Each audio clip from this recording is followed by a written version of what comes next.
Want your cuts to look faster, sharper, and more professional?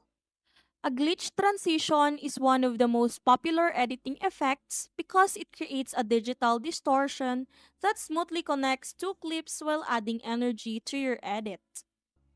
To create one in CapCut Mobile, start by importing at least two clips into your project. Next, tap the transition icon located between the clips.